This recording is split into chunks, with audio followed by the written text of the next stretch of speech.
এই যে মাসুদকে মংলা মাসুদ বলে, মাসুদকে মংলা মাসুদ কেন বলে বলেন? মাসুদের মংলা বন্দরের শ্রমিক সংঘের প্রধান উপদেষ্টা হবে কিভাবে? কে সে? কবে শ্রমিক নেতা ছিল বলেন? আব্দুল হান্নান মাসুদ, যাকে মংলা মাসুদ বলা হচ্ছে, তাকে মংলা মাসুদ কেন বলা হচ্ছে?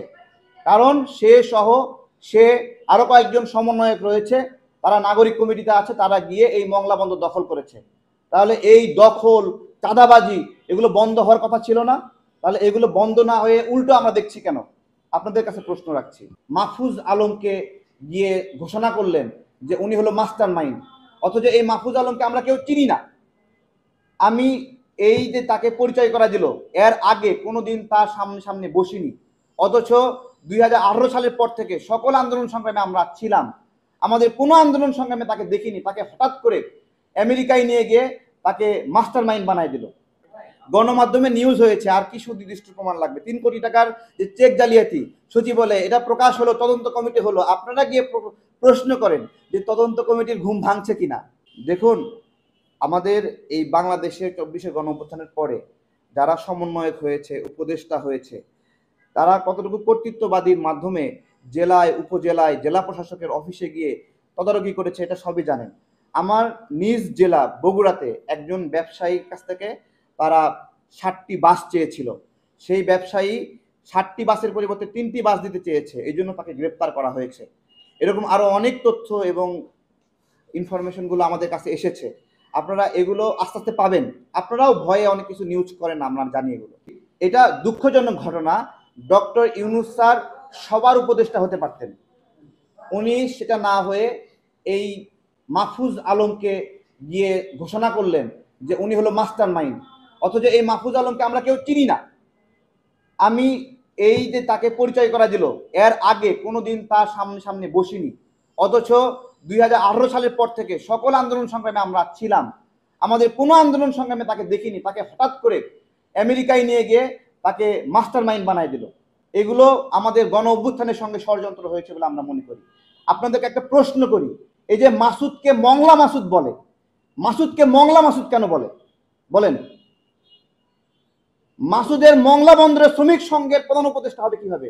কে সে? কবে শ্রমিক নেতা ছিল বলেন?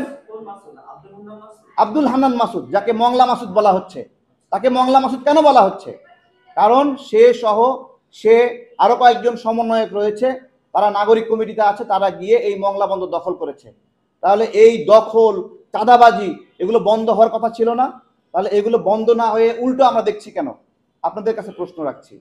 এই সরকার যে কোনো ভুল করলে আমাদের দায় রয়েছে, কারণ আমরা বসিয়েছি।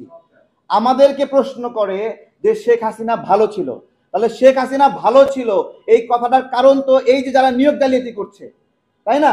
এই যে 150 জন মানে বাইন দেয়া সবগুলো সমন্বয় করে নিয়োগ দিল, শেখ হাসিনাও তো দেখে দেখে হাসবে যে এরা তো আমাকে পার পায়ে গেছে, আমাকে ছাড়াই গেছে। এরা হাসবে না শেখ হাসিনা?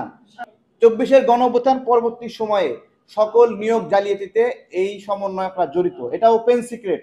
এরা যদি আমাদেরকে বারবার জিজ্ঞাসা করেন, ভাই আমার কাছে একটা কাগজ নাই, আমি দেখাতে পারছি না, কিন্তু সবাই জানে, এটা সবাই বোঝে কারা কিভাবে নিয়োগ পেল।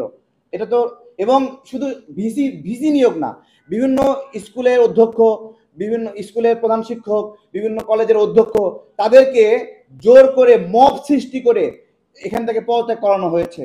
এবং সেই মব সৃষ্টি করে পদত্যাগ করা হয়েছে তারা আওয়ামী লীগের দোষর এই জন্য না, অন্য একজন তাদেরকে টাকা দিয়ে এদেরকে সরায়ে তারাই এখানে চেয়ার বসার জন্য এই কাজগুলো করেছে। সবগুলো প্রমাণিত। তারা নিজেরাই সরকারের প্রতিনিধি, নিজেরাই সরকারের বিরুদ্ধে বলতেছে। তারা সরকারের বিরুদ্ধে বললে বাহবা পায়, আর আমরা সরকারের বিরুদ্ধে বললে দালাল হয়ে যাই। এটাই হলো পার্থক্য।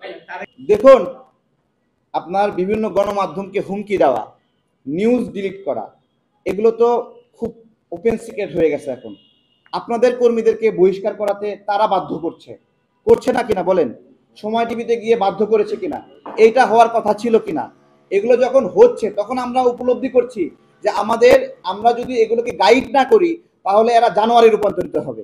আমরা সেই গাইড করার জন্য এখানে বসেছি। এখন ক্ষমতায় যেই যায় সেই রাবণ হয়ে যায়, যেই যায়। আপনি হয়তোবা আমি গেলেও আমি খারাপ মানুষ হয়ে যাব, এখন ভালো কথা বলছি। কিন্তু আমাদের কাজ কি? সবাই মিলে যারা ক্ষমতায় আছে তাদেরকে চ্যালেঞ্জ করা প্রত্যেকটা মুহূর্তে, এবং চ্যালেঞ্জ করলে সে দালাল হয়ে যায় না, চ্যালেঞ্জ করলে সে আওয়ামী লীগ হয়ে যায় না। ক্ষমতা ছেড়ে দিয়ে রাখলে ক্ষমতা, এখন দেখেন অনেক বিষয়ে সন্দেহ তৈরি হচ্ছে।